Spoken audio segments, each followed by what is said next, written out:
नमस्कार दोस्तों, उषा की आवाज चैनल में आप सभी का स्वागत है। हमारी आज की कहानी है बांसुरी।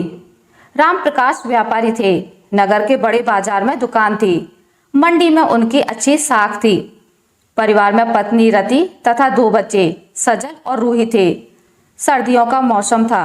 राम प्रकाश रति और बच्चों के साथ मकान की छत पर बैठे थे। घर के सामने बगीचा था। देखा वहां बैठा एक व्यक्ति बांसुरी बजा रहा है। राम प्रकाश ने नौकर से कहा, बाग में जो आदमी बांसुरी बजा रहा है उसे बुला लाओ। थोड़ी देर में नौकर वापस आ गया। बोला, उसने आने से मना कर दिया। कह रहा था जिसे मेरी बांसुरी सुननी हो यहीं आ जाए। राम प्रकाश बाग में जा पहुंचे। बांसुरी वादक के निकट गए। वह तन्मय होकर बांसुरी बजा रहा था। फिर उसने बांसुरी रख दी। राम प्रकाश से आंखें मिली तो हंस पड़ा। राम प्रकाश ने अपना परिचय दिया। उसने अपना नाम मुकेश बताया। मुकेश का बांसुरी वादन मशहूर था। राम प्रकाश ने भी उसकी प्रशंसा सुनी थी। मुकेश ने पूछा, क्या थोड़ी देर पहले मुझे आपने ही बुलाया था? राम प्रकाश ने कहा, हाँ। मेरा इनकार सुनकर गुस्सा आया होगा। अगर ऐसा होता तो मैं यहाँ कैसे आता? मैं समझ गया कि तुम्हारे इनकार में एक कलाकार का स्वाभिमान बोल रहा है। अगर बुरा ना लगे तो अब चलो मेरे साथ, राम प्रकाश ने कहा। राम प्रकाश के इतना कहते ही मुकेश उठकर उनके साथ चल दिया। छत पर राम प्रकाश के परिवार के बीच बैठकर बातें करता रहा। रति और बच्चों के कहने पर उसने फिर बांसुरी बजाई। उस दिन से राम प्रकाश और मुकेश के बीच मित्रता के बीज पड़ गए। मुकेश दूसरे शहर में रहता था, लेकिन संगीत समारोह के लिए अक्सर यात्राएं किया करता था। जब भी नगर आता राम प्रकाश से अवश्य मिलता। समय के साथ परिस्थितियां बदल गईं। राम प्रकाश का व्यापार मंदा होने लगा।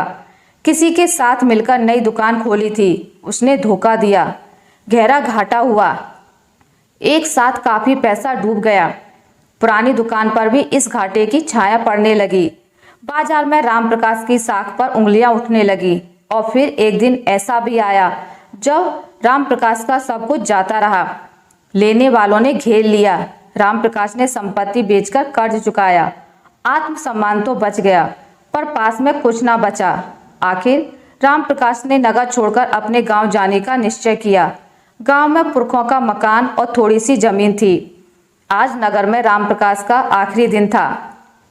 बैलगाड़ी वाले को सुबह बुलाया था। रति चाहती थी कि वे सूरज निकलने से पहले ही नगर छोड़कर चले जाएं। रात को पूरा परिवार एक कमरे में बैठा था। यह हवेली भी बिक चुकी थी। बिक्री की शर्त के अनुसार उन्हें अगली सुबह तक मकान खाली कर देना था। सब खामोश थे। रति की आंखों में आंसू थे। रूही और सजल भी सहमे हुए थे। राम प्रकाश पत्नी को समझा रहे थे कि जल्दी ही सब ठीक हो जाएगा, लेकिन मन में खूब जानते कि ऐसा कुछ नहीं होने वाला था। रह रहकर मन में एक बात आती, बहुत दिनों से मुकेश से भेंट नहीं हुई। कल के बाद ना जाने क्या हो, उसे भला क्या पता होगा कुछ। लेकिन फिर लगता वह भी औरों जैसा ही है। संकट में तो सभी मुंह फेर लेते हैं। पता नहीं क्यों मुकेश के प्रति मन में गुस्सा था। सोच रहे थे, वह तो मुझे अपना गहरा मित्र कहा करता है। ऐसा नहीं हो सकता कि उसे मेरा हाल पता ना हो। वह एक बार भी पूछने नहीं आया। यही सब सोचते सोचते नींद आ गई। फिर हड़बड़ाकर उठे तो रात बीत गई थी। रति ने बताया, बैलगाड़ी आ गई है। राम प्रकाश चुपचाप आकर बैलगाड़ी में बैठ गए। बैलगाड़ी चर चूं करती हुई आगे बढ़ चली। सबकी नजरें मकान के दरवाजे पर टिकी थी। राम प्रकाश सोच रहे थे, यह आखिरी बार है। नगर और मकान सदा को छूटे जा रहे हैं। दिन निकल आया। नगर कब का पीछे छूट गया। धूप तेज हुई तो गर्मी सताने लगी। गाड़ी वाले ने घने पेड़ के नीचे बैलगाड़ी रोक दी। पास में ही कुआं था। सब एक चादर पर जा बैठे। रति ने कुछ खाने को कहा तो राम प्रकाश ने मना कर दिया। मन बेचैन था। अपने को बहुत समझा रहे थे, पर भविष्य की चिंता पीछा नहीं छोड़ रही थी। रति पति के मन की पीड़ा खूब समझ रही थी। बोली, आप इस तरह परेशान दिखाई देंगे तो बच्चे बहुत उदास हो जाएंगे। एकाएक कहीं से बांसुरी का सुर उभरने लगा। रति के मुंह से निकला, सुना आपने? राम प्रकाश ने इधर उधर देखा, पर बोले कुछ नहीं। आवाज फिर आई, ध्यान से सुनो, रति ने कहा। राम प्रकाश उठ खड़े हुए। उन्होंने रति की बात का कोई जवाब नहीं दिया। फिर बोले, अब हमें चलना चाहिए। अगर ज़्यादा देर रुकेंगे तो गांव पहुंचने में आधी रात हो जाएगी। उन्होंने गाड़ीवान को तुरंत चलने को कहा। पति की हड़बड़ी देखकर रति को आश्चर्य हो रहा था, पर वह चुप रही। रति बैलगाड़ी में बैठने जा रही थी कि उसकी नज़र एक छोटी सी पोटली पर पड़ी। रति ने पोटली उठाकर खोल ली। उसमें से कुछ नोट जमीन पर गिर पड़े। देखना, यह क्या है? रति ने पति को पुकारा। रामप्रकाश बैलगाड़ी से उतरकर आए। उन्होंने जमीन पर बिखरे नोट देखे तो बोले, होंगे किसी के, क्या तुम इन्हें लेना चाहती हो? इतनी जल्दी क्यों हिम्मत हार गई? बुरे दिन आए हैं तो अच्छे भी आएंगे कभी। पति का उलाना सुन रति की आंखों में आंसू बह चले। बोली, मैंने कब कहा कि ये रुपए हमें लेने चाहिए? मैं तो तुम्हें बस देखने के लिए पुकार रही थी। सफर फिर से शुरू हुआ। दोपहरी ढल गई। बच्चे भूख प्यास से परेशान थे। सुबह से कुछ नहीं खाया था। थोड़ी दूर पर झुरमुट में गाड़ीवान ठहर गया। बोला, बैल थक गए हैं। फिर पास ही बांसुरी का सुर सुनाई दिया। रति ने रामप्रकाश की ओर देखा। उनके चेहरे पर गुस्सा झलक रहा था। चिल्लाकर बोले, अब हम गांव पहुंचकर ही आराम करेंगे, रास्ते में कहीं नहीं रुकेंगे। उन्होंने गाड़ीवान को आवाज दी। गाड़ीवान दौड़ता हुआ आ पहुंचा। उसने रामप्रकाश के हाथों में कुछ थमा दिया। वह देखकर चौंक उठे। वह थी एक टूटी हुई बांसुरी। उतावले स्वर में पूछने लगे, ये टूटी बांसुरी तुम्हें किसने दी? कहाँ से लाए? जी, वहाँ एक आदमी खड़ा है, उसी ने दी है। गाड़ीवान ने एक पेड़ की तरफ इशारा किया। रामप्रकाश टूटी बांसुरी हाथ में लिए खड़े रहे, जैसे कोई गहरी बात सोच रहे हो। फिर धीरे धीरे उस पेड़ की तरफ चल दिए। ऊंची आवाज में बोले, आ जाओ, मैं हार मानता हूँ। मैंने तुम्हारे बारे में ना जाने क्या क्या सोच लिया था। मैं गलत था।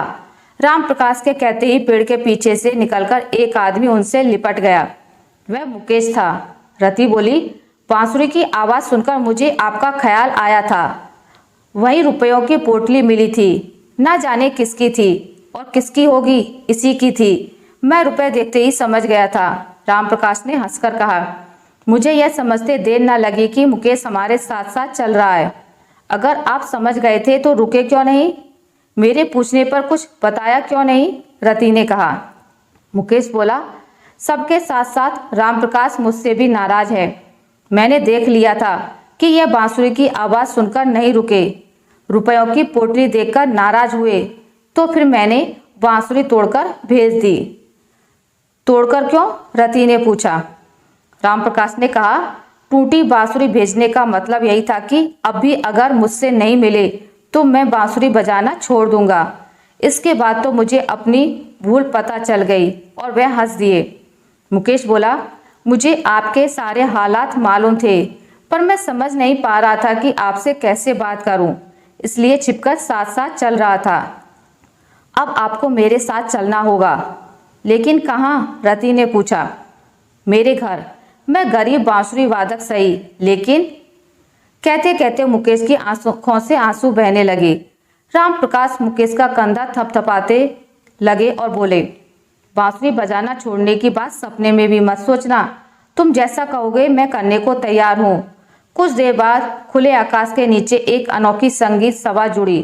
दूर तक फैले हरे भरे खेत, पश्चिम में डूबता सूरज का लाल गोला और आंखें मूंद कर तन्मयता से बांसुरी बजाता मुकेश। रामप्रकाश के साथ साथ रति की आंखें भी गीली थी। आशा करती हूँ आपको मेरी आज की कहानी अच्छी लगी होगी। अगर आपको मेरी कहानी अच्छी लगी है तो इसे लाइक करें, ज़्यादा से ज़्यादा शेयर करें, और अगर आप मेरे चैनल पर नए हैं तो इसे सब्सक्राइब करना ना भूलें। मिलते हैं एक नई कहानी के साथ, तब तक के लिए नमस्कार।